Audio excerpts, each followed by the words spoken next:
candidates ready for the fight. Voices loud, they take the stand. Who will lead this promised land? Promise is flying, hearts ignite. Truth and lies will take the mic. The clock is ticking, make your choice. Who you hear, the people's voice. It's in the ballot, it's in your hand. The future's calling, take a stand. One vote, one dream, one destiny. Who will wear the crown in 2025? We'll see. Words are weapons wielded, strong debates get heated. Right or wrong, they paint the town with visions bold. Who will rise, who will fold? Shadows linger, truth will spin. The battle rages from within. One by one they state their case, but only one can win. Candidates ready for the fight. Voices loud, they take the stand. Who will lead this promised land? Promise is flying, hearts ignite. Truth and lies will take the mic. The clock is ticking, make your choice.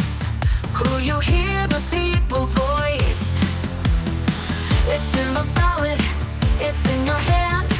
The future's calling, take a stand.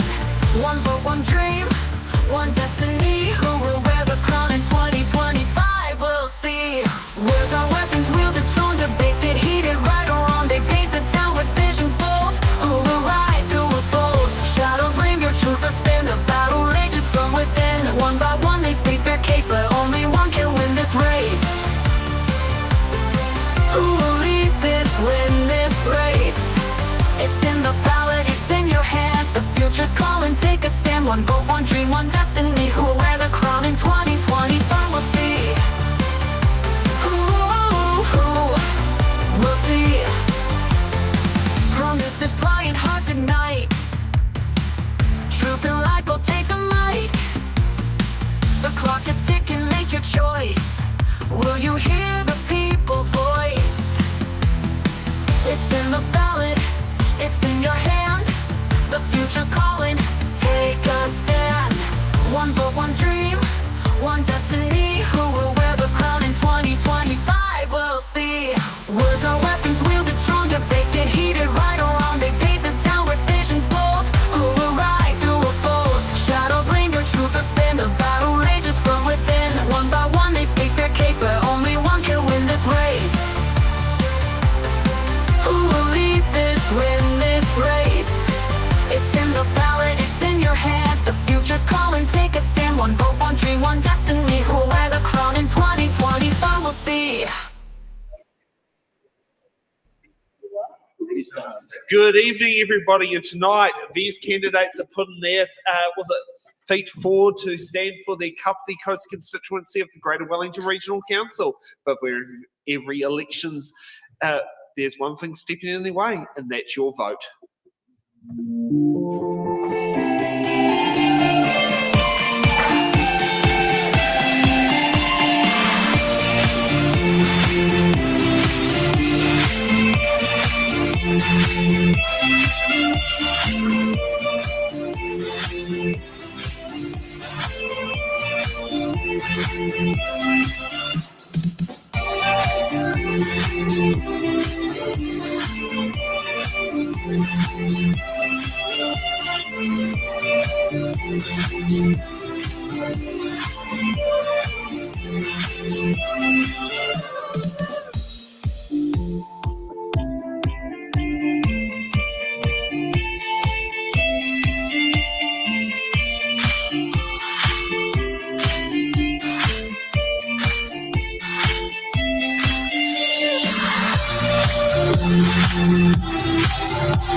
Oh boy, that stops very. Just press camera 2. Otherwise, it will just keep replaying the same thing. We don't want to get told how long. Yeah. Yeah. Okay, and good evening and welcome to tonight's Greater Wellington Regional Council Kapiti Coast Constituency show. And I'd like to sit there and thank both Sam and Penny for coming and joining us tonight. So how tonight's going to go is we're going to have fun time and we're going to see if we can try and get all candidates asking 28 questions. You up for the challenge? Yes. Yes. Yeah, okay. Yes. So let's kick off. Penny, you get to start with your one opening statement of why the Kapiti Coast voters should give you their first preference vote. Ooh, great. So I'm Penny, this is Sam. And so I've been on regional council for nearly 9 years now. And prior to that, I was on the Kapiti Coast District Council. And prior to that, I was actually on the Otaki Community Board. So I've lived here in this community for 19 years now, where I've been raising my family. I've got 3 sons, just one left in the nest though. And I'm very much focused. The reason I moved from Kapiti Coast District Council to the Wellington Regional Council were 2 reasons in particular. And that was about supporting public transport. In particular for Otaki, we needed to save the capital connection, and that's going really well, and we'll talk more about that later on. And certainly for the environmental side of things. And, you know, that wasn't part of my sort of landscape prior to getting onto the Kapiti Coast District Council. I learned an awful lot from what was a really progressive council, and I voted to bring in water meters, which I'm really proud of. And certainly I think, you know, now you find that the Kapiti Coast is flourishing in part because of some brave decisions we made during that time when I was on KCDC. So love this community, and oh well, no, my turn's over, and Sam, your turn.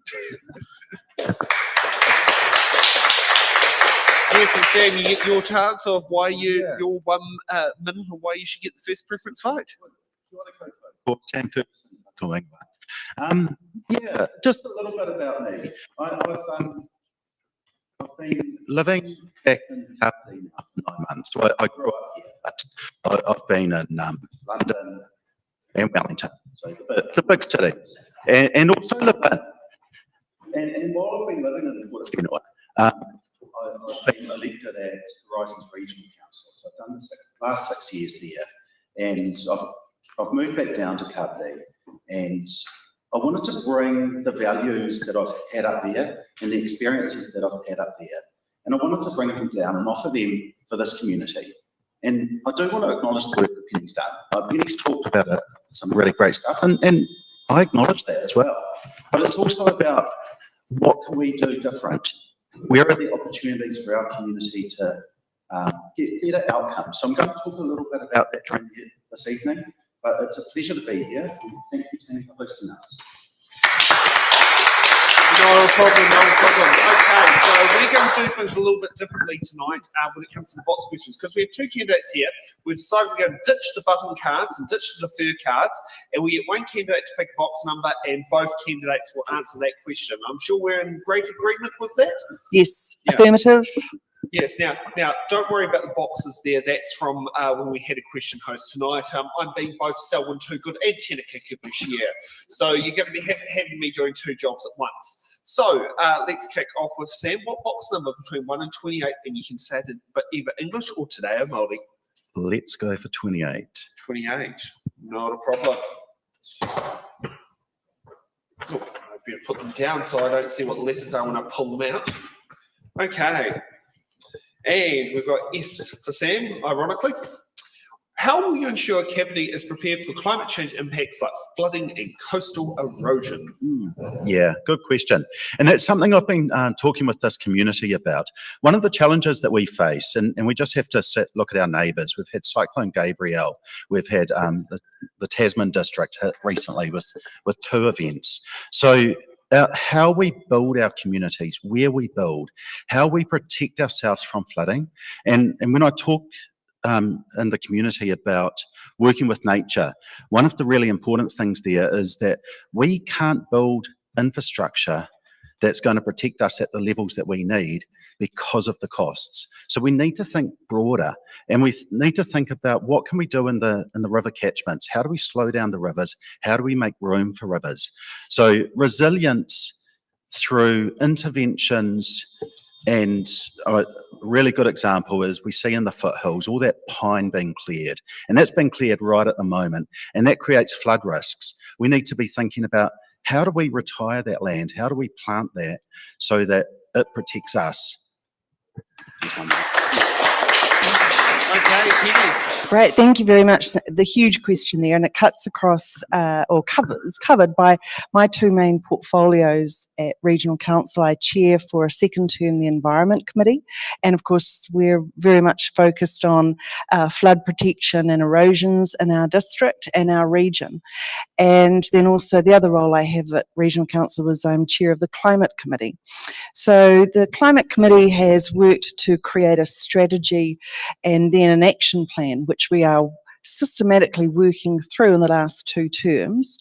And then also in terms of the environmental or the Environment Committee, we've actually had a very big focus in the latest long-term plan on making sure that for example, because there's many examples, but one in particular is the flood protection work we've done. Because of the learnings from Cyclone Gabriel around what went wrong with stop banks, we've had a very focused piece of work around making sure that our asset management of stop banks is up to scratch. And sorry about that bang on there. I got sent a personalised message, your mic's not working, which seems to be a bit contradictory. Oh, okay. That's not working. There's just out in the Okay. So sorry about that. Yeah. It's a bit frustrating when you get messages that don't line up with the reality, or it's like you fix the problem, but they tell you after the problem's been fixed. Yeah. It's So we're good to go. Yeah, exactly. Penny, what box number? 17. 17. Yes, good old age. You can enlist in the army, and but still can't be deployed overseas. Okay, so we got H for hotel. How accessible is the current Greater Wellington Regional Council, and what steps would you take to improve the accessibility if needed? So do I Yes. go next? Yep. Okay. Oh, yes. Lovely question, because I think all of us who seek to be representing our communities, that's something that we really all bring with us, and that's kind of in many ways the purpose, particularly in local government. It's even more so than, say, in central government. So we've got different ways, and I didn't want to give one example because there's always lots of examples, so I've tried to do that for this evening. So for example, recently we have employed for the first time ever for Waikanae and Otaki rivers a river ranger. So people are probably quite familiar with what a park ranger does, and we have those around our parks that the Regional Council is the steward for and the caretaker of. But for the rivers, we've only ever had that for the Hutt River, and so now we're doing it here in the Kapiti coast, and it's about bringing together the flood protection work, the recreational kind of interests that a community have, looking after the pathways, and just connecting back into our community. Okay, Sam. Yeah, that's a great question. I'm going to talk about 3 areas of accessibility here. So the first area is about access to council's decision making. So it's really important that workshops are also publicly available. So that's something that we've introduced at Horizons Regional Council, and we really need to be seen at our local councils as well.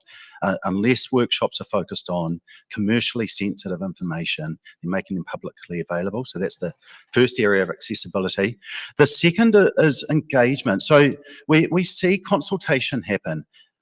It's frankly Wellington City focused. And I've experienced that myself. When I made a submission to the Regional Transport Plan, there was an option of doing a drop-in session on Cuba Street in Wellington City or joining Zoom. We need options of dropping in our community so that we can engage in council decision making. And the third area of accessibility is about my accessibility. I've got a proven track record of committing to being engaged with the community, showing up and following up. Okay, Sam, what box number? Working downwards, we'll go for 27. Go for 27, okay.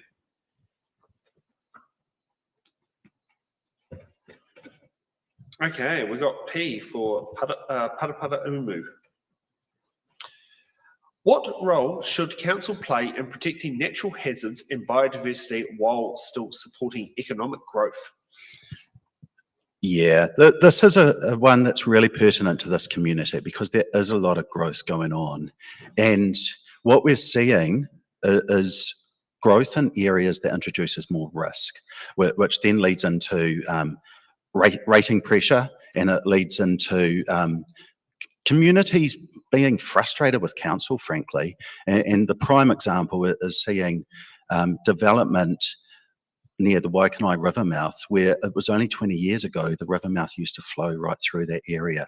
So in terms of the facing the challenges of protecting nature, we really need to up the game in that area. And then around economic growth, we've got so much to offer from this community.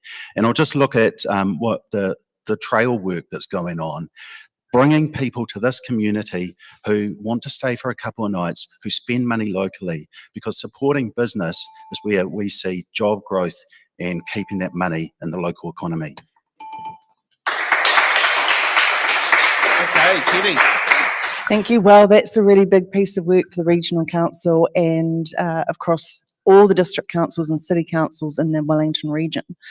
But zooming into some examples in the Kapiti coast, the Waikanae River in particular, where we have constantly wary of the impact of the rain, cyclones, all that. We've just been doing a lot of work to make sure our stock banks are up to scratch. We're doing a project called Waikanae Kutakitai. And that's been happening for the last few years, and it's going forward to work with all the different groups in our community, and it's actually mountains to sea in terms of the translation of that. And so that's about recognising that how we protect natural areas, then working with groups, Te Atiawa, to recognise and improve the biodiversity of that area. And we've actually had, this has been a huge project, and we've had some government funding, DOCA involved, regional councils involved, and Kapiti Coast District Councils involved, and in particular the communities involved. Okay, Penny, what box number? 7. 7.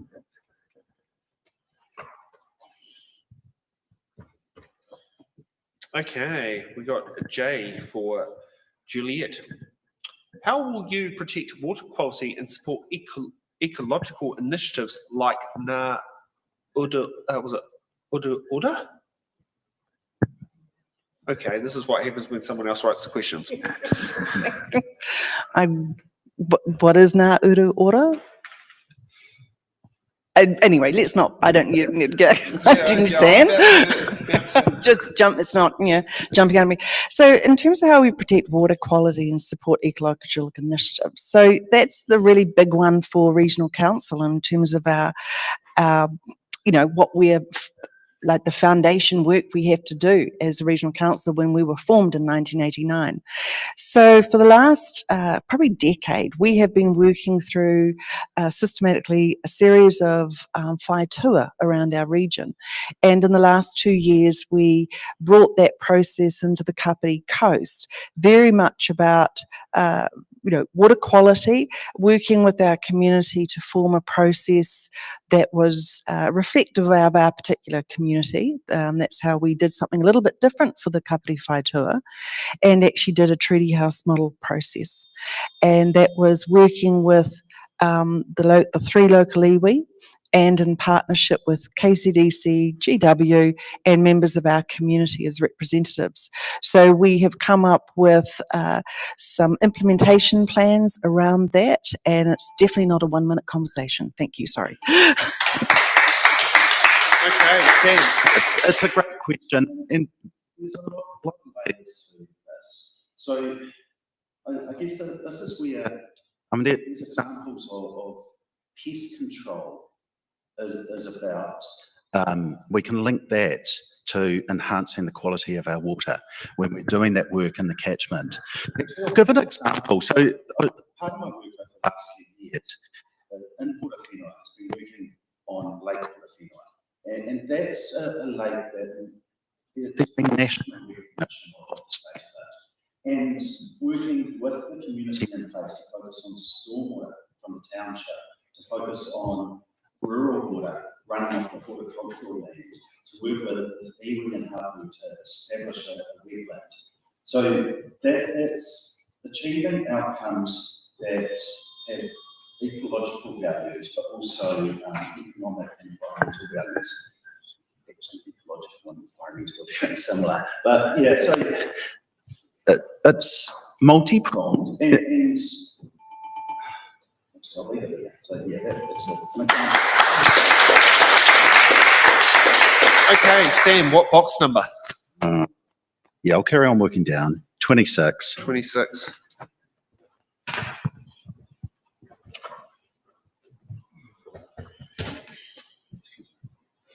Okay, we got O for Otahinga. Do you support borrowing to fund major infrastructure projects, or should we focus on a pay-as-you-go model? Yeah, so there's I think one of the things around debt is it can sound like a dirty word, but it's also about spreading the cost across time where people will benefit from that infrastructure. But that's also about what is the infrastructure that we're building. And when we're talking about flood protection infrastructure, that is really expensive. And a good example is that the cost of building a bridge has increased by 28% over the last 5 years. So when we're looking at any infrastructure around river catchments, around flood protection, that's putting significant costs onto the ratepayers, whether it's through debt or operational funding. And we have to wear that. So for me, it's very much how can we work with nature to use nature to slow down our rivers and reduce our flood risk.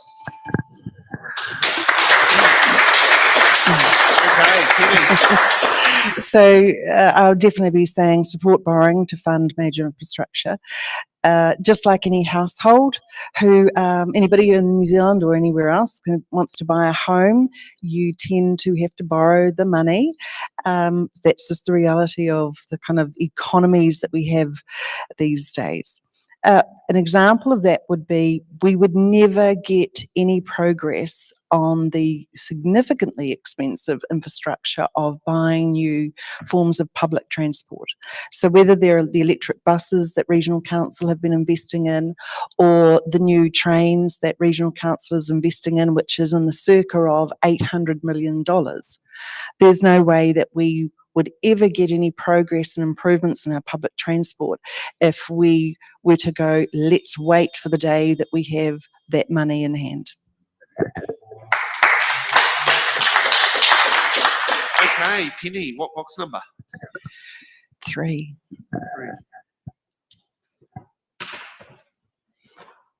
Okay. Turn my finger picking up. Fingers aren't quite there at the moment. However, we have Q for Queen Elizabeth Park. How will you ensure Mana Whenua lead and shape council priorities? Thank you for this question. Sorry, did I write this one? I don't know. It's a bit, yeah. No, because this is a dream one. So in the last term, in the last couple of traineums, we were recognising that we wanted to see a different way of doing and being with Mana Whenua on our council in terms of leadership and decision making. So this traineum, in the lead up, very early on in the process, the lead up to our long-term plan, we decided to change and put in place an environment committee that I chair, climate committee, transport committee, and the long-term plan committee, which is the membership is the regional council laws and Mana Whenua. And so together, right from the get-go, we work together to create and shape and influence our long-term plan together. And that was a committee that completely shaped the long-term plan and then was signed off unanimously by the regional council. Okay, Sam. Yeah, so I can talk about my experience, and I think how I've operated in the past shows how I'll operate in the future. And I've got a couple of examples. So the first one is bringing a new bus service to a town that doesn't have a daily bus service, and working with Hāpu in place, working with Mana Whenua to help shape up what that service looks like. And that's right from the start. So that was something that was not required, it wasn't mandated, but because I was chairing that committee, so I took the time to ensure that that happened. And the other one, again, working in place with Mana Whenua, is on Lake Whenua. And it's bringing exactly the same thinking. So we can talk about having governance relationships, but it's also about having personal relationships and ensuring that right throughout the council organisation, we've got the mechanisms in place to for input to be received at the right times.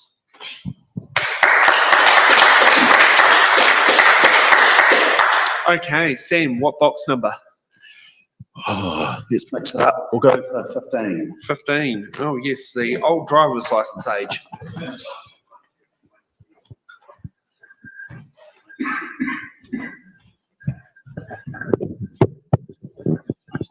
Yes, I'm receiving personal messages about the microphones the whole time, and it's yeah. Yep. Okay, we need to find another word for why, because I'm getting sick of saying yellow, and I've been told the phonetic alphabet's off limits. Wellington Water is under pressure with ageing infrastructure and water loss issues. The region may need around $1 billion annually to address these challenges.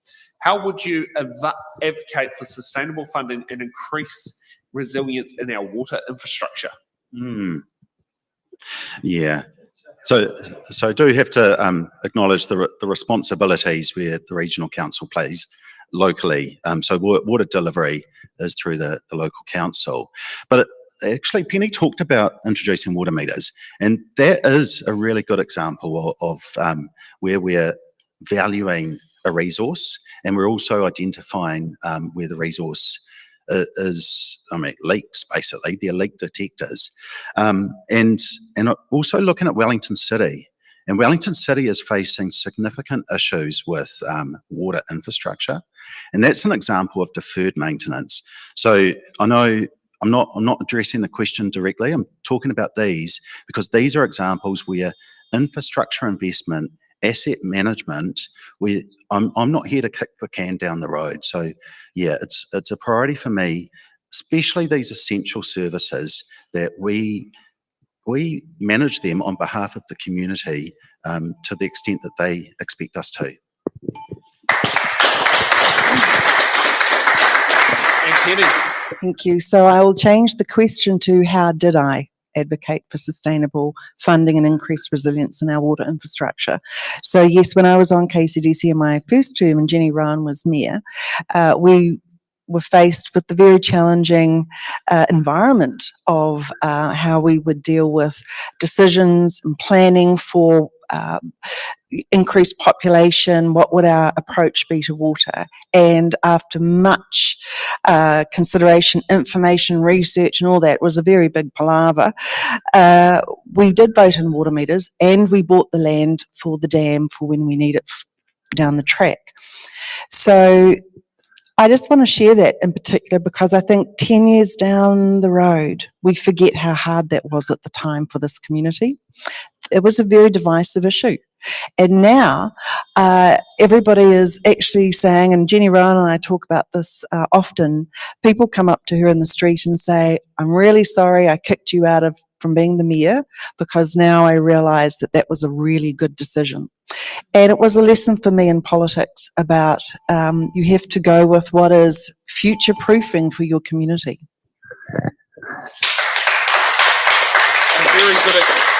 A very good example is sometimes you got to do what's not popular to deliver the right results. So Penny, what box number? 12. 12. Okay. We got AB for the All Blacks. Is it fair to say Greater Wellington Regional Council has deviated away from providing core services to the community? No. Thank you. Yeah. So just thinking back to in 1989 when regional councils were formed, when they reshaped local government in New Zealand, what were we given the task to do? Look after our waterways, and that's when they carved up the ones in the Kapiti coast. A bit strangely, some they asked regional council to look after, and some were for KCDC to look after. For our regional council, they carved up that as a core service, we would be providing public transport. We're doing that. I think we're doing the things we're being asked to in terms of the legislation, but then also what we're asked to do by our community. So, yeah. Sam. Yeah, it's a topical question, and certainly the government are talking about some of those core services as well. But I think one service that I will focus on, and I've heard it through the community, is around the economic development and what this community, what Kapiti Coast is contributing. So that the message I'm hearing, especially in the business community, is that the current model isn't working for us. So that is a service that the regional council is involved in. It's a service that our local council supports involvement in, but it's also about how does it work for our community. So yeah, that is one that I think we need to really have a look at. How does it work for Kapiti? How do we get the value that we deserve from our investment into economic development and supporting local businesses? Because when that money can stay local, then that's local jobs, that's local businesses, that's a thriving community.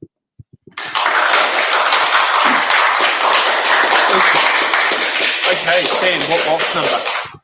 Ooh, I'm not keeping track, but I think we can still have 16. That isn't the Yes, we can do the driver's license age now.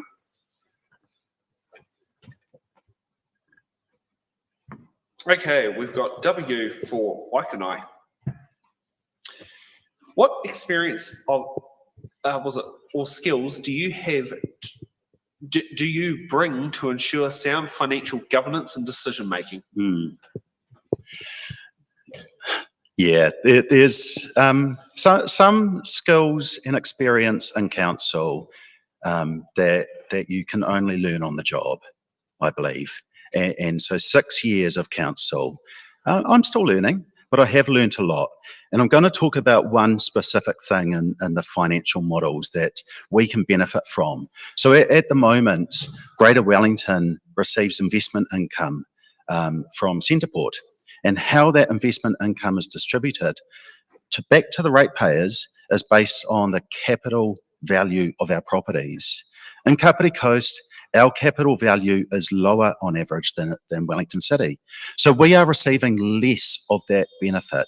So what I'm proposing is that we instead distribute that based on a fixed amount to every property. Then that will ensure that the people of Kapiti get our fair share of that investment revenue to help reduce our rates. Penny. Great. So in terms of my skills, I'd zoom in to say that right through back in my 20s, one of my voluntary works that I did was to be a budget advisor for people in the Poirua community. And that was for me that recognition that I'm really interested in supporting and helping people, but actually understanding that for me it was also people's household incomes, and that money mattered because it was about what they could do with their lives and the quality of their lives. And then when I was on KCDC, as a councillor on the Kapiti Coast District Council, you become very aware of a great deal of our community that are on fixed incomes. So really, heard that a lot and understood that. Now, when you're a councillor, you get to get across the numbers, But of course, you're not the financial expert, you're not the CFO of this organisation, but it's about asking the questions about the story that those numbers are telling you.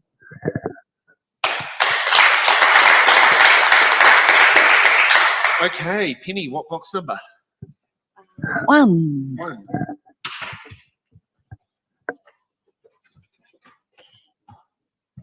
Okay, we got in for the train station Nio, which is controlled by GW.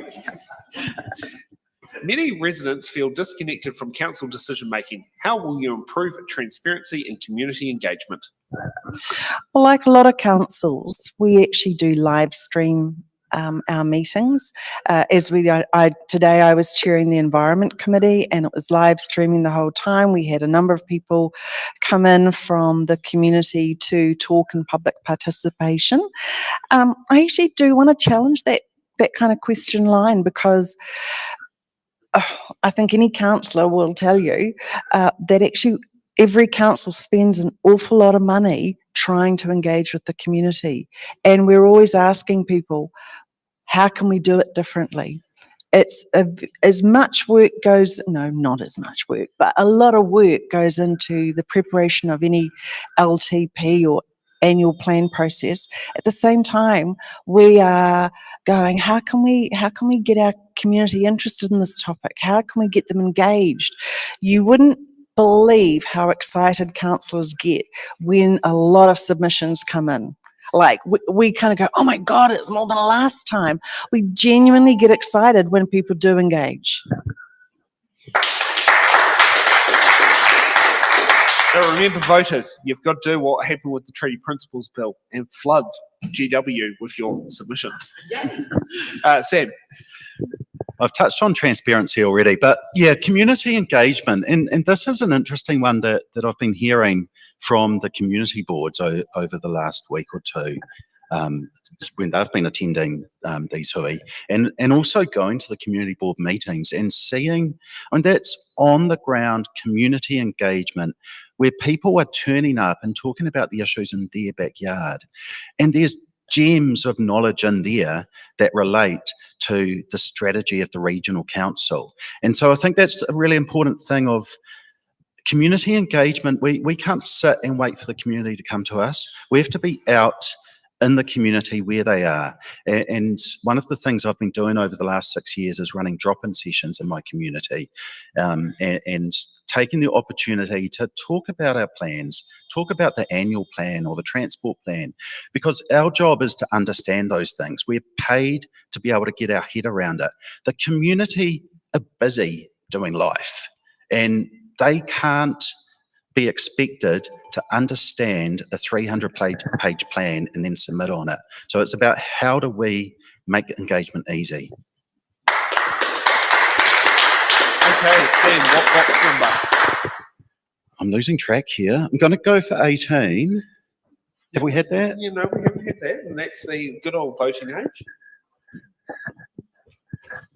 Okay, as brought up earlier tonight by Sophie, we got AA for AA batteries. It's a bit better than saying the Automobile Association or a couple of other ones we don't want to mention. What is the biggest challenge facing the Greater Wellington Regional Council? Oh, you could look at this a whole bunch of ways, and you could say it's Christopher Luxon talking about whether regional council should even exist, but there is a place for regional councils. There's a place for those services, where the responsibilities that regional councils hold.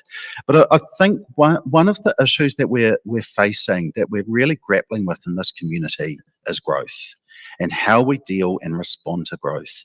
Where do we build? Where don't we build? We over decades have built in places that are actually really expensive to protect. We're seeing communities where their insurance premiums are increasing because of decisions of the past. It's easy in retrospect to sit here and look at those decisions and say they should have made a different one. But then, as a community, we continue it. So the challenge is, how do we take the time to look 30 years ahead? As this community evolves and develops, what's that 30-year horizon? Okay, Penny. So I would definitely say the greatest challenge for us, is that sounding okay, is actually the affordability for our residents, for the businesses in our community. Rates are very tough to strike when you're a councillor. It's very full of angst, believe you me. And that is for every council. Because we're all homeowners, well, most of us, you know, we're all understanding how tough it is on people, but at the same time, we are wanting to deliver the aspirations of our community. So those long-term plan processes come around every 3 years, and we hear from people what they want. But actually, as a councillor, you hear it virtually every day from whether you're, I live in Otaki, so it always takes a bit of a long time to go and do the grocery shopping, because you know your community and they come and chat to you about what's going on for them and what they want to see happening, particularly around transport for Otaki. Now, very big conversations, very important conversations, expensive conversations. So if you need to do a quick shop, do you just drive up to Levin to avoid the people? No, you know, like, don't you like, do you know, do that thing when you do it online? Oh, online Yeah. Online shopping. That actually solves the problem. Yeah. No, I can picture what it's like to go around the supermarket and it would take 2 hours to get around, but half of it was talking to constituents. Yeah. I can tell you that when you come around the corner and you see another person come around the other corner and you go chip aisle, but also I've got about 10 seconds to download what we last talked about. That's why I've got my name on my jersey, so people don't have to think, do I recognise that face? No, they just tap you on the shoulder. Yes. Penny, what box number? 2 is. No problem. Okay. We are F for Foxtrot. Will you advocate for rail electrification beyond Waikanai and better Metlink services? Okay, so this is hard for people to understand, and I keep getting asked this. So yes, I do advocate for better Metlink services, but that is not going to be electrification to Waikanai, because we are getting the trains that don't need electrification beyond Waikanai. And very shortly, we're going to be announcing the successful tenderer for that. So that is the $800 million circa kind of money I talked about. We're getting the trains that will go beyond Waikanai, where there is no overheads to kind of click into, and they will go all the way up to Palmerston North. Now, the reason we're doing that is because if you spent a couple of $100 million doing the electrification just from Waikanai, just to Otaki, it doesn't then help the Levin people or the Shannon people or the Palmerston North people. And the other big one, it doesn't help at all the need to replace the trains entirely for the Wairarapa, because they have no warrant of fitness left after the next 4 years.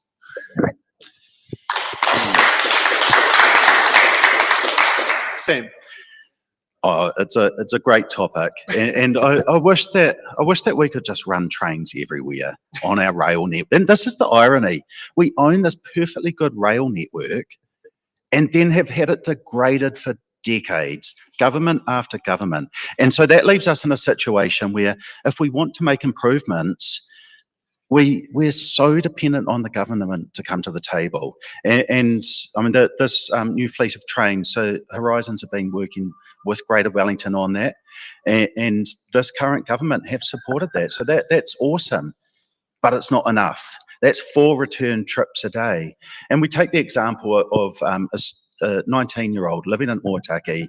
They've got into Massey University, but how do they travel there?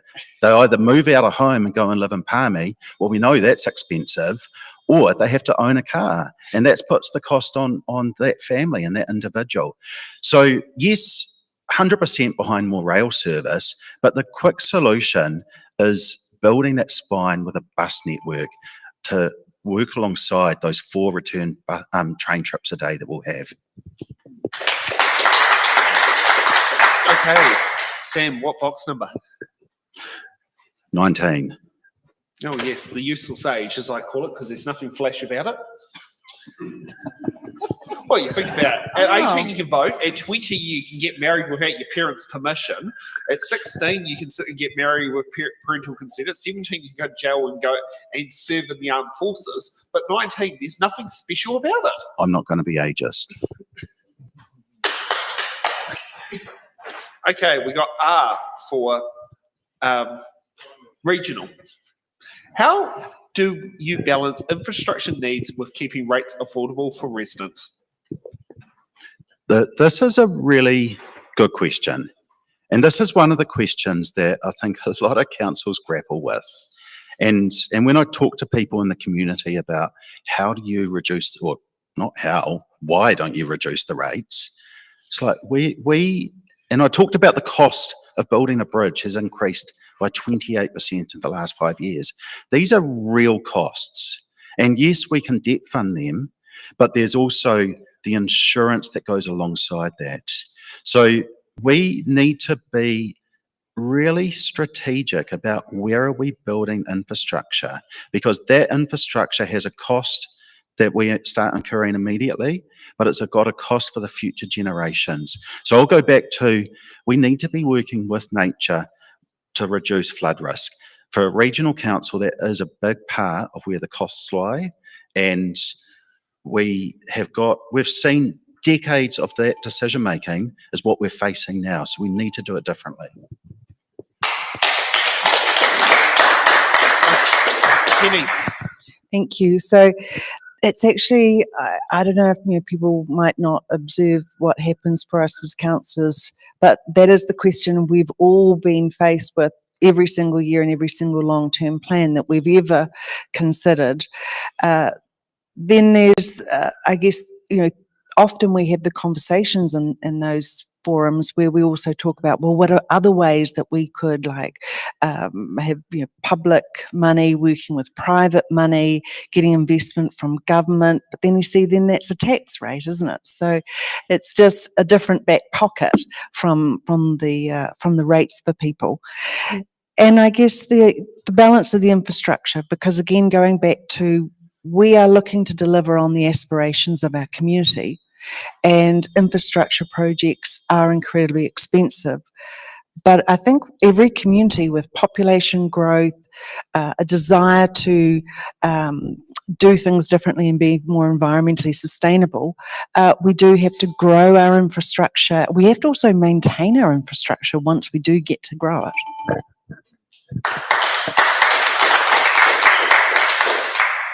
Okay. 8, perfect. Save me as I lost my train of thought. It's always I'm fun. doing quite well with remembering. I think I would have been good at that generation game that dude did. Okay. We got T for Tango. How would you balance long-term asset renewal, e.g. transport, flood protection, keeping rates manageable? Feels like that was the last question. It's kind of, could I just replay that last question, because it is exactly that. And I'll just to share a little, perhaps add on to that one. So, last year's long-term plan that the Regional Council went through with our communities, which are not just Kapiti Coast, that's Pororua, Wellington City, both Huts, and all through the Wairarapa. And, we came through with our plans for transport. And then we go through all the very formal processes of signing up to that. And then a month later, we have the bomb from central government that they were stripping $134 million of the payments that were going to be supporting those plans that we had agreed with our community to do. So we then virtually had to do the long-term plan process all over again, specifically for transport, because once you have agreed with your community to rate them on an item of transport, you have to stick with that. So so it was a pretty much similar kind of question. And Sam. I might just step back a little bit with this question and look back to pre-1989. And so this was the local government reform. And prior to that, we had our borough councils, and we had a very active central government that invested in infrastructure alongside the communities. And through the local government reform, we've seen central government step back and step back.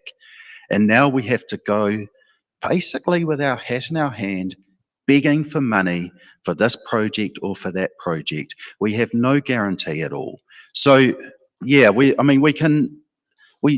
absolutely need effective asset management. We need effective replacement programs, but we need some system change. We need it to be working in conjunction with central government for the good of our communities, because we've only got one major funding source, and that is rates. Central government have access to a lot of other levers to support our communities.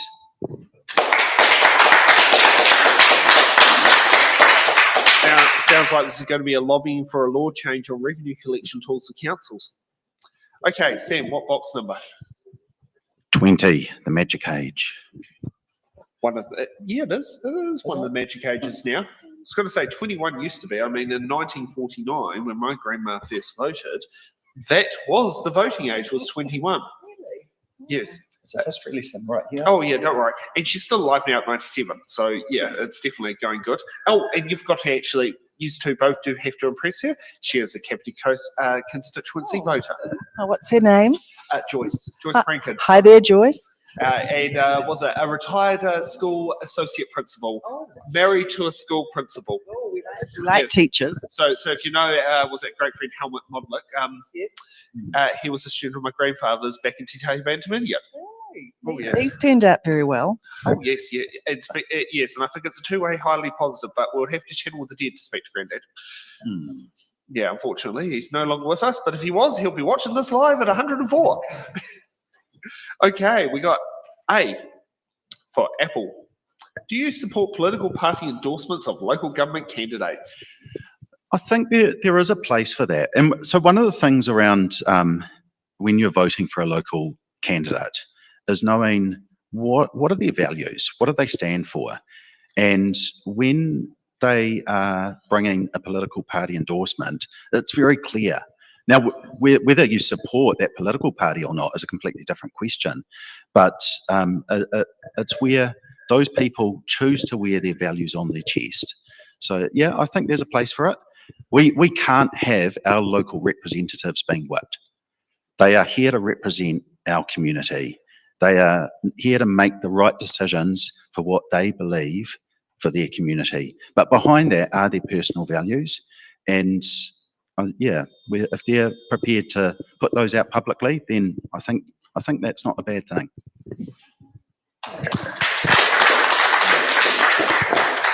Penny.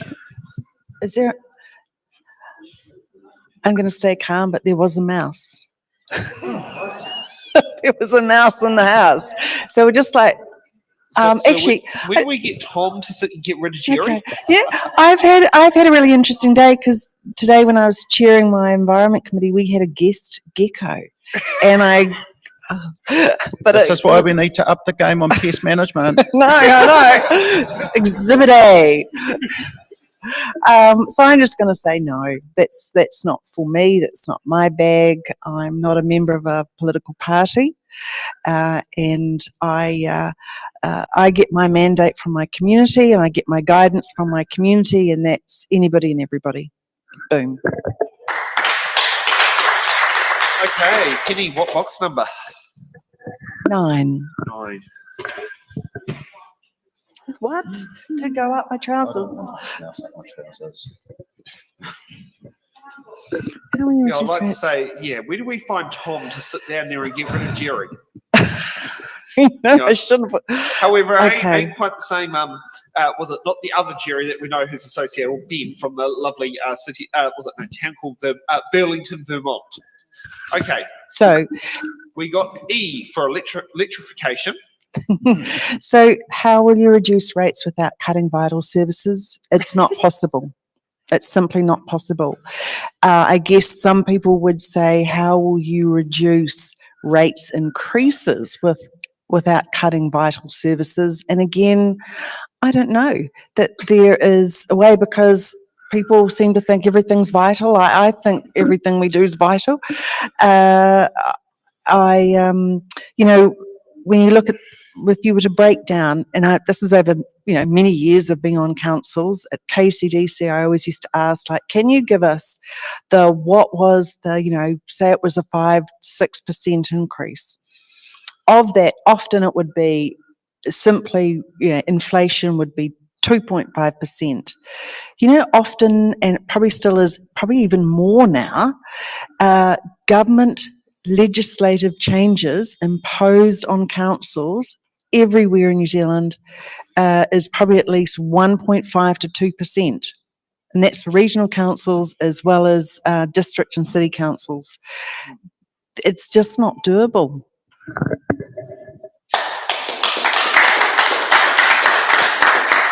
I absolutely agree. It's those are conflicting pressures that cannot be resolved.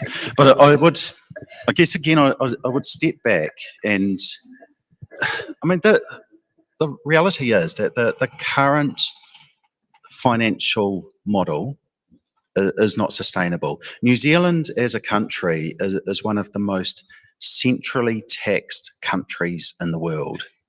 And yet, we don't see that money locally. That investment locally is not available for the services that we need. So, yeah, we exist in a system that pits us financially against the needs of the community.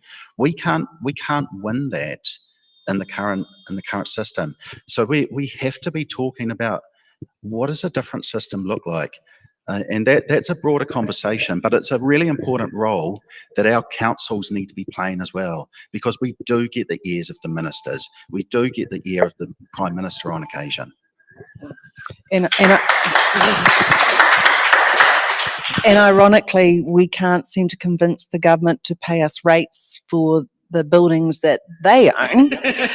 Oh, wouldn't that be lovely? Imagine a Defence Force base paying a rate, eh? Or getting the GST back, you know, things like that. So true. Or, I mean, making councils residential rates exempt from GST. Yeah. I mean, as I say, a lot of people want to have to say, hi there, I'm going to promise you to lower your rates, increase your services, technically impossible, but that's what we do, and we'll pay down the debt, and we'll sit there and do that. Just vote for me, because I'll grab out my magic wand, get the money tree, and hope the council wins Powerball every single week on the lotto game. As I say, I don't know, is there a budget that the council could potentially buy a Powerball lotto ticket each week to hope that they're the winner? I think there's laws against that. Well, not us, but I think there was a council a while back that was doing some hedging. Was it hedge funds? Hedge funds. Yeah, I don't want to name names. Well, borrow money from local government at a low interest rate and then invest it. Yeah, that does sound interesting. Sam, what box number? We'll carry on. 21. 21. Oh, yes. What's good about 21? I was going to say, in 1949, Inaraka Ratana, the last widow to succeed their husband as becoming an MP, entered a term of parliament, and went on to represent Western Māori for the next 7 terms. And was our first female Māori MP. Yeah. And yes, my grandma does remember that, but remembers her as Mrs. Ratana. Okay, we got D for Delta. How willing are you to work with local iwi and local hapu and iwi at a councillor level? Yeah, good question. And we've touched on this a little bit, but that has been a priority for me over the last 6 years, is building relationships locally, because I mean, yeah, Māori were here long before Europeans arrived, and they're not going anywhere. That message is really clear. And one of the things that we see, and certainly during the COVID response, where we saw local hapu leading that, we saw really great communities and great community connections. So the message, I'm consistently reminded that what is good for Māori is good for all of us. So yeah, stepping into those relationships, showing up, being willing to be challenged, because we all make mistakes. So yeah, like any relationship, investing in it. Penny. Thank you. Just want to say 21 was a great time because I had a rocking cool 21st. Thank you, but I do recall that they never had another 21st after that. Anyway. You're not one of these ones that have the 21st 21 years later. No. Might have. So definitely willing, actually doing. So lots of examples, because Regional Council work with the 6 iwi in partnership already. And so all of us who are local councillors on our respective Regional Council wards have very productive relationships with all the iwi and the hapu in our community. So that we strike that at various levels. So I talked about the LTP process. Then we also have relationships with them in terms of specifically meeting with them as the local iwi. We as I said, we've got the Waikanai Kutiki Tai. We have a governance structure where Te Atiawa sit on there with myself, the Mayor of KCDC, just like actually every single level of doing the work, our staff do as well. So it's a very embedded relationship, actually. Okay.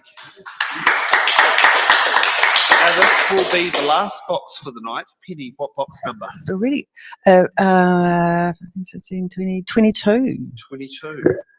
Thank you for mentioning my birthday. Oh. Yes, I was born on the actual Labour Day of 1990.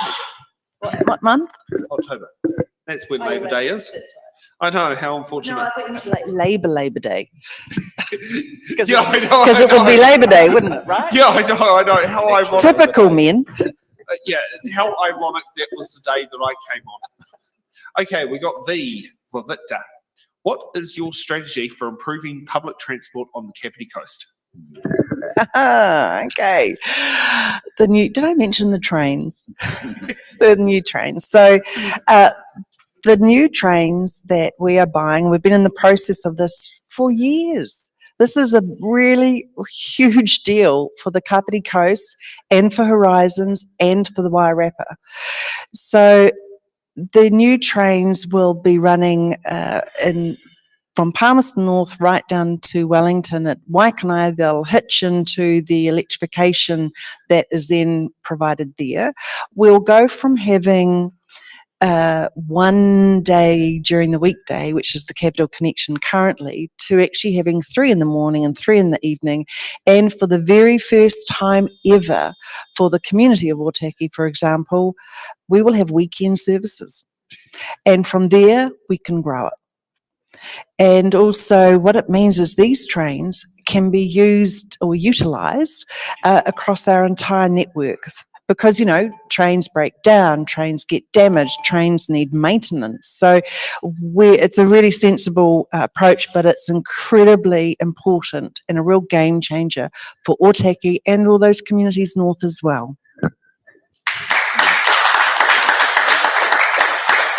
Okay, Sam. Yeah, so public transport and absolutely the train network is a really vital part of that, but it isn't the only part. So we need that spine. I've talked about seeing that spine continue through further north, utilising buses as well. But it's also about making the most of what we've got in our communities. And one of the things that I've seen while I've been talking to people in the community, door knocking, especially around Waikanai and some of those older villages where people live, is the access to the bus network. So where people need to cross a busy road to catch the bus, but there isn't a island in the middle. So literally talking to residents who have to catch the bus on their side of the road, go and do a loop all around Waikanai Beach just to get back into the township, and it has 25 minutes to their journey. And so then they showed me the correspondence that they've been having with the Metling team, 6 months without a reply. So the message here is we need to be working with our community to improve the service. We've got assets, we need to use them effectively. I think you summed up perfectly well, Team Winer Road. That's exactly it. yeah, because when you described it, that literally made me think Team Winer Road. Okay, so we're going to be off to a break. Before we take a break, let's get to a bit of housekeeping. It's in the Ballot is an independent non-profit organisation focusing on delivering democracy, candidates, information, all that to the voters. And we, as an independent non-profit organisation, we operate on a small dollar donation basis. So we are funded by the viewers. For transparency, today's cost to sit there and bring in today's It's in Ballot shows have cost us $200 in venue hire to hire the Raumati Bowling Club, $14 for our Starlink internet connection, $31 for Restream. Now, luckily, Nick lives around the corner, so we're not going to include $100 to transport himself from one street to here. However, my fuel budget to come from Wellington, we've given an allowance of $100 and $50 for the refreshment budget. So if you'd like to sit there and help out It's in the Ballot, you can head to our Give a Little page and make a donation there. You can also sit down there and go to our Eventbrite option, do a koha without a mission donation in there. You can also head to our website, it'sintheballot.nz, and click on donations, and you can find our Kiwibank bank account number there, and you can put a donation in there. And since we have YouTube partnership that's been on there for 5 days now, you can also do a super chat if you're watching the show live, or you can do a super thanks if you're watching the show not live at a later date. So if you would like to sit there and help continue bringing these shows across all over New Zealand, please sit there and show us support. Okay, we're going to take a quick 10-minute break, and then we'll be back for hard-hitting questions. Right.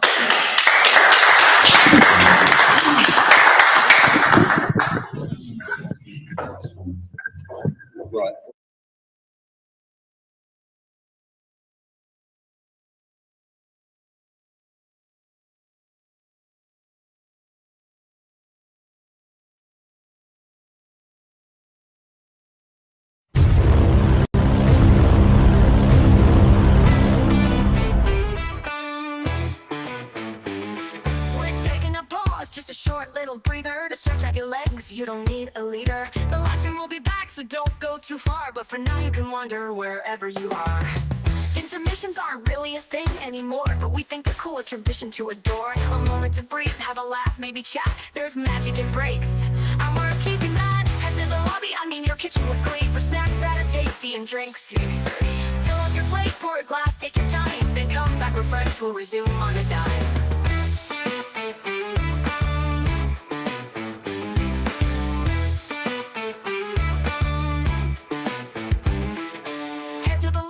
Your kitchen with glee, for snacks that are tasty and drinks. Maybe 3. Fill up your plate, pour a glass, take your time, then come back refreshed. We'll resume on a dime.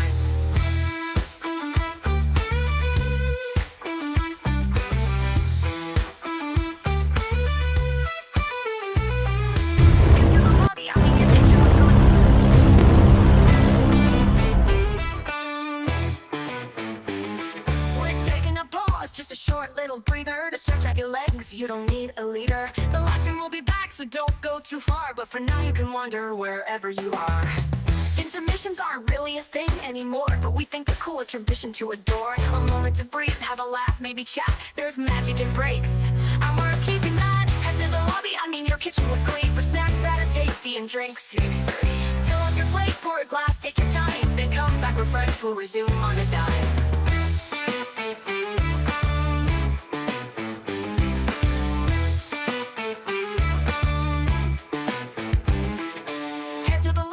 Your kitchen with glee, for snacks that are tasty and drinks. Maybe 3.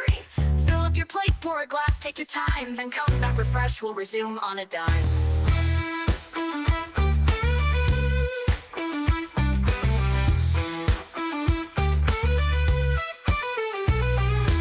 Into the lobby, your kitchen with glee, for snacks that are tasty and drinks. Maybe 3. Fill up your plate, pour a glass, take your time, then come back refreshed. We'll resume on a dime. The lobby, your kitchen with glee, for snacks that are tasty and drinks. Maybe 3. Fill up your plate, pour a glass, take your time, then come back refreshed. We'll resume on a dime.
little breather to stretch out your legs. You don't need a leader. The live stream will be back, so don't go too far. But for now you can wander wherever you are.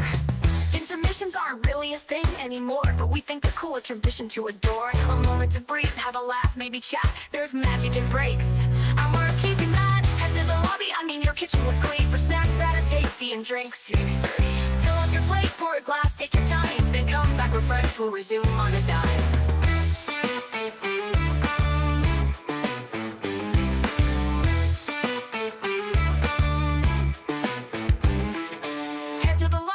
Your kitchen with glee, for snacks that are tasty and drinks. Maybe 3. Fill up your plate, pour a glass, take your time, then come back refreshed, we'll resume on a dime.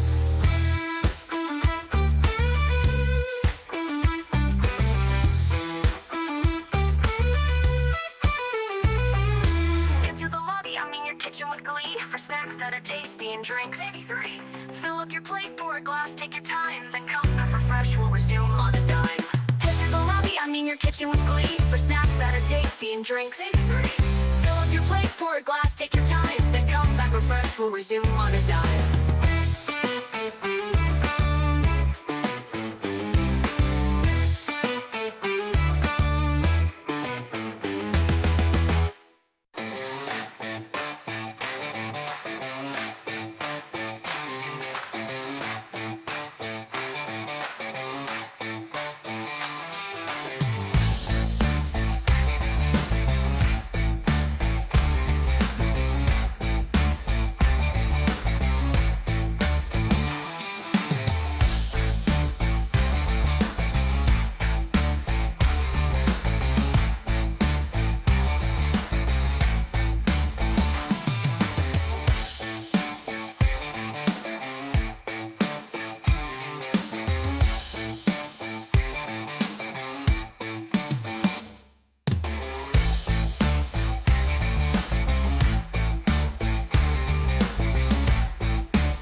just a short little breather to stretch out your legs. You don't need a leader. The live stream will be back, so don't go too far. But for now you can wander wherever you are.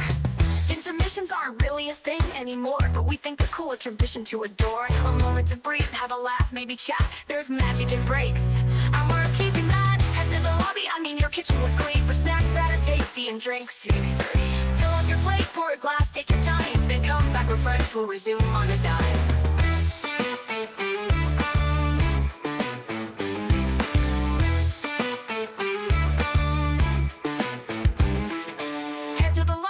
Your kitchen with glee, for snacks that are tasty and drinks. Maybe 3. Fill up your plate, pour a glass, take your time, then come back refreshed, we'll resume on a dime.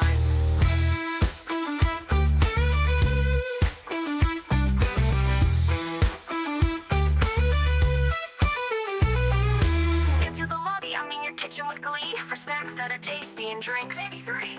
Fill up your plate, pour a glass, take your time, then come back refreshed, we'll resume on a dime. The lobby, I mean your kitchen with glee, for snacks that are tasty and drinks. Maybe 3. Fill up your plate, pour a glass, take your time, then come back refreshed, we'll resume on a dime.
shit, don't panic, but it's almost time to get back to the show. The candidates have stretched their legs, been partying, taking a break. Cause there's still hard-hitting questions, closing statements and stuff you wanna know. So grab those snacks for their answers and prep for decisions you need to make. Oh, oh, oh, oh, oh, oh, oh, oh. The candidates have stretched their leg. The candidates have stretched their legs, been partying, taking a break. Oh, oh, oh, oh, oh, oh, oh. There's still hard-hitting questions, closing statements and stuff you wanna know. So grab the snack you wanna know. So grab those snacks, hear their answers and prep for decisions you need to make. Oh, oh, oh, oh, oh, oh, oh.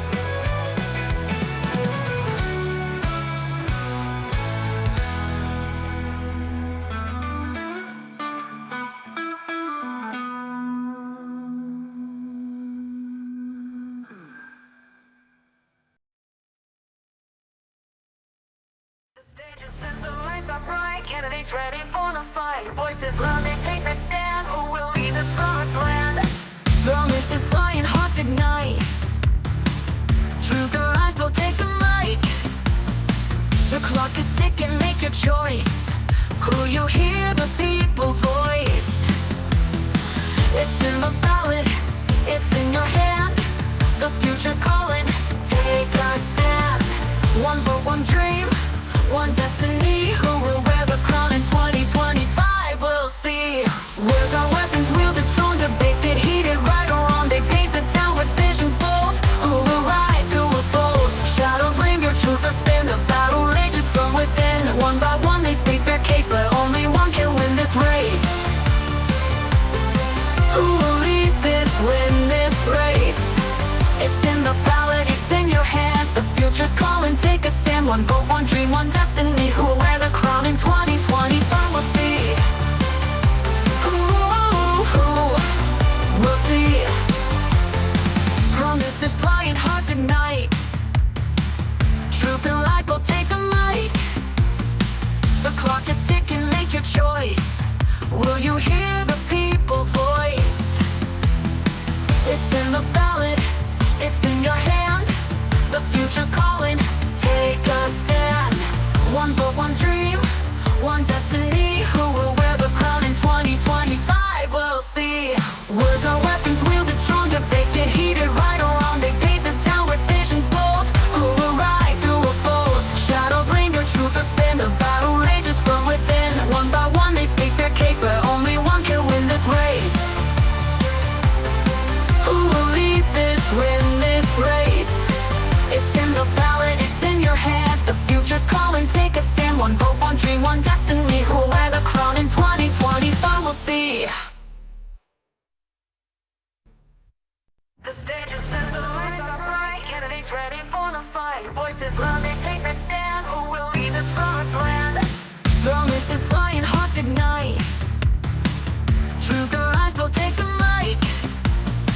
The clock is ticking, make your choice. Who you hear, the people's voice. It's in the ballot, it's in your hand. The future's calling, take a stand. One vote, one dream, one destiny. Who will wear the crown in 2025? We'll see. Words are weapons, wielded strong. Debates get heated, right or wrong. They paint the town with visions bold. Who will rise, who will fold? Shadows linger, truth will spin.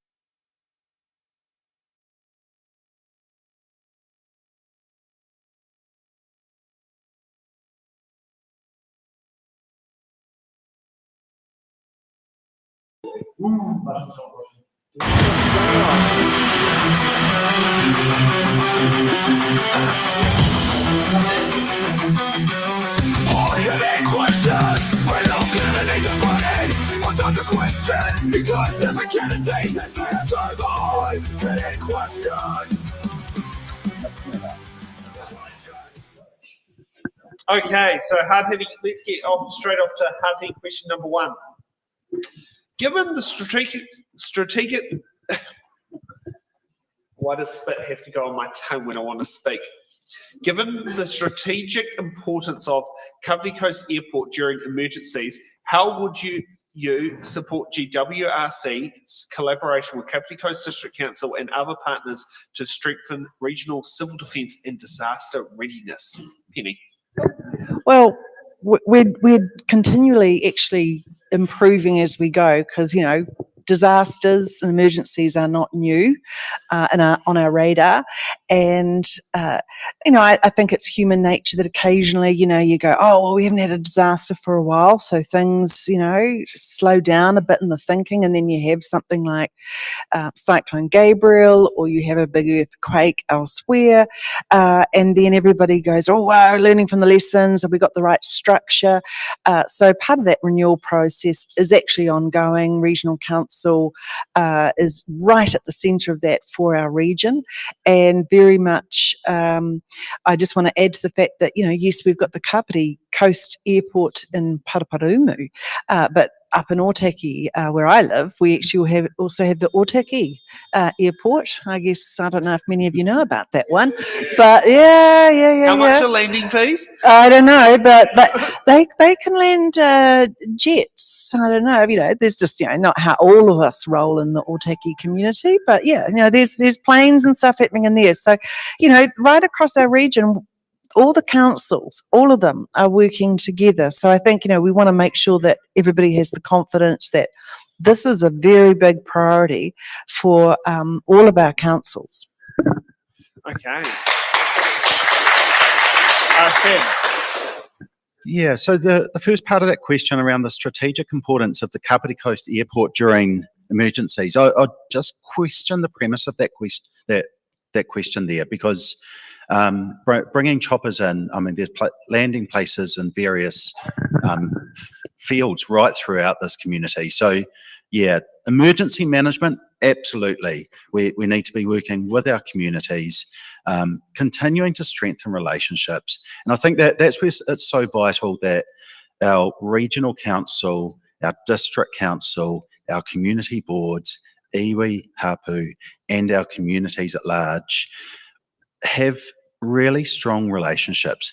So when the going gets tough, we can lean on those.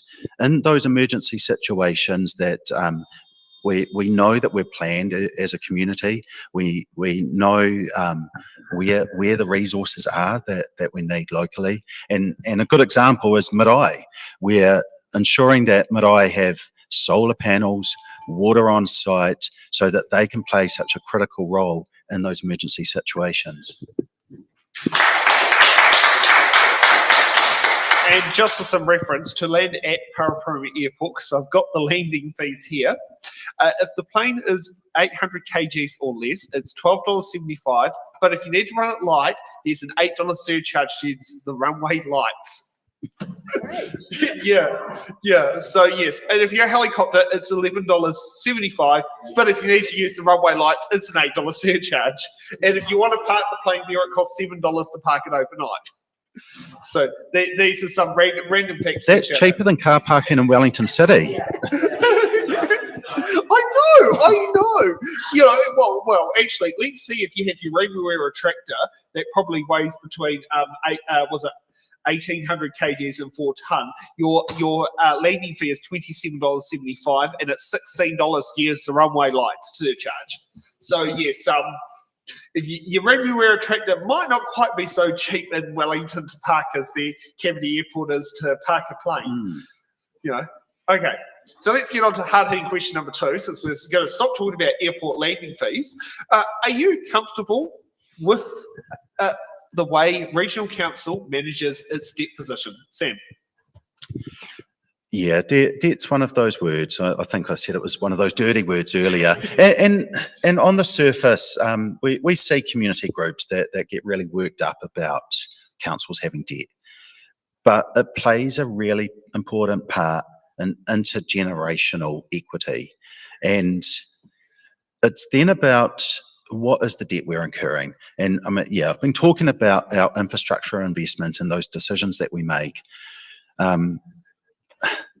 So not uncomfortable with the debt position, but it's also about our community having a voice for those strategic decisions, and that's not an easy one. So yeah, my time over the last 6 years of council, just building those relationships, talking with the communities, running those drop-in sessions, it helps people understand our strategic priorities and how our decision-making affects them. Okay, Penny. So, well, it'd have to be, because I am the incumbent councillor and have been.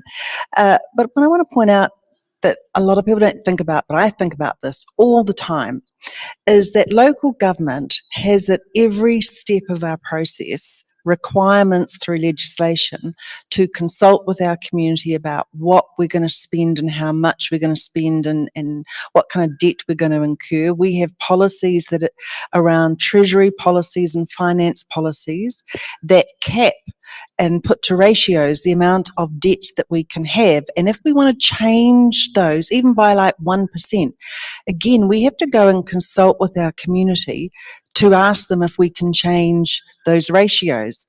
Now, what government department or private business has to do that? What, if you were talking about the health, education, I'm chair of the Otaki College Board. I don't have to go and do this process for funding my school's activities. So local government is very transparent amongst all those processes. And then we have all the auditing processes before, during and after. It's a very public and transparent process.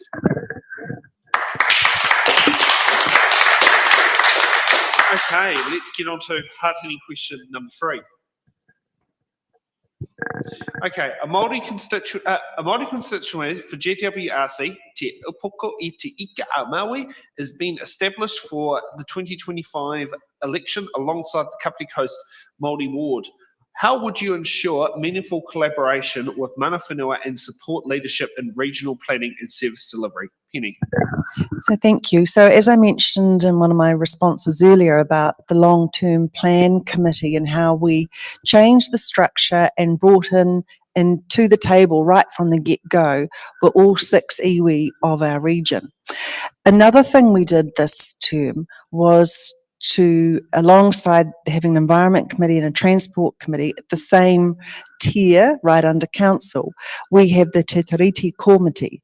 And that's about the work we do as an organisation and how we are set up in our partnership relationship, if we are doing what we ought to be doing and thinking kind of like the bigger picture for ourselves as an organisation and looking at the work we do and how that fits in. One of the pieces of work that we did is an independent audit of the partnership relationship that we have with our iwi across the region. So we've very much been not just waiting around for will we have a Māori ward, which we don't know that is secure and locked in given the referendum that will be coming up with the elections. So we have other ways of structuring our organisation to have leadership and voices at the table. Okay, Sam. Yeah, great question. And yeah, we saw this leaflet, so holding that up, but that's embracing Te Tiriti in Kapiti. So personally, I'll be voting yes in the referendum for retaining Māori wards. And part of my work at Horizons was to bring in Māori wards up there. And it's been an incredibly positive experience having 2 Māori ward councillors sitting at the table, helping to inform our decision making. But that's not the only thing. It's one measure, and that may not remain depending how this referendum goes. So it's then about how do we operationalise these relationships.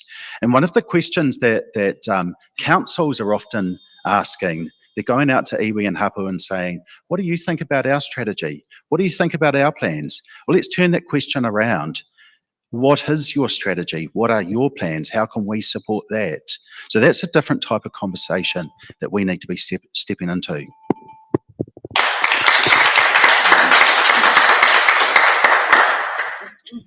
Okay, so we're finished for hard-hitting questions. Now let's get time for closing statements.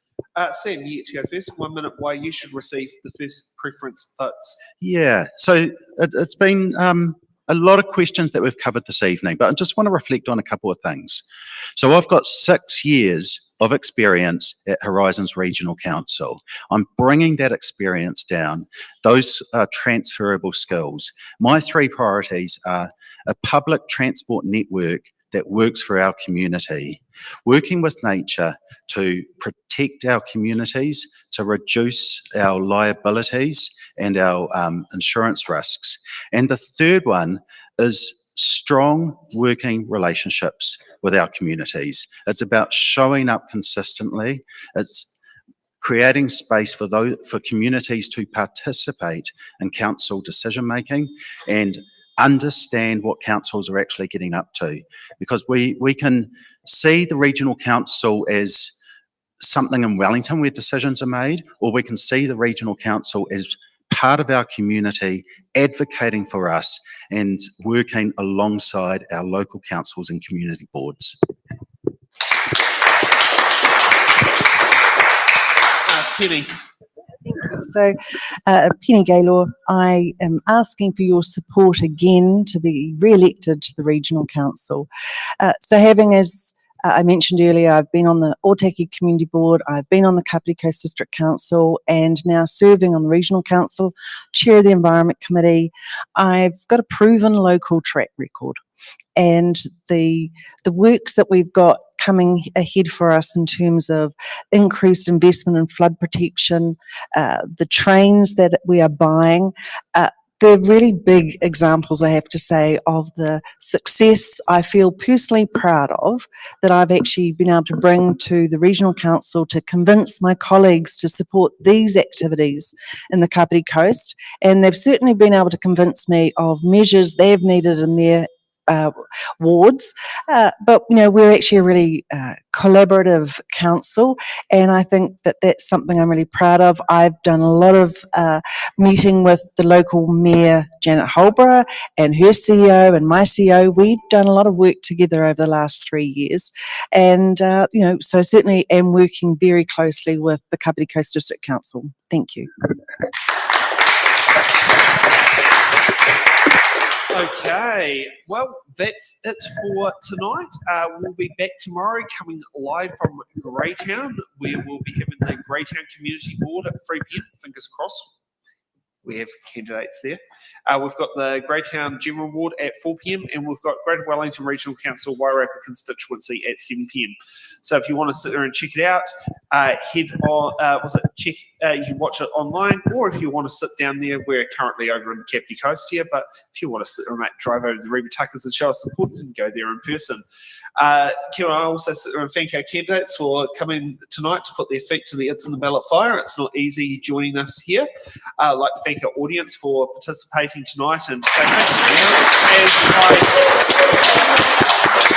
as I always say here, the Kapiti Coast always strongly supports us, regardless of who's standing and all that sort of thing, and it speaks absolute volumes having the support there, and it really sits down there and actually, shows the appreciation of the hard work that goes in. I'd also like to thank Nick, who's been behind there, and thank you for also stepping in earlier today with some of the presenting. Today has not exactly been an easy day for myself. It's not easy dealing with candidates who see their own shows in isolation while setting up for another show. It is definitely, so thanks to sitting there doing that, as that has caused a few little things there. And I'll be honest, today my confidence ain't quite normally where it normally is. Also sit there and also like to thank Stacey. Was it Stacey and Laura for their two different parts with the graphics and the remote editing for tonight's show. And thank you for that, and we will see you all back at 3 p.m. tomorrow for Greytown Community Board. Have a good evening.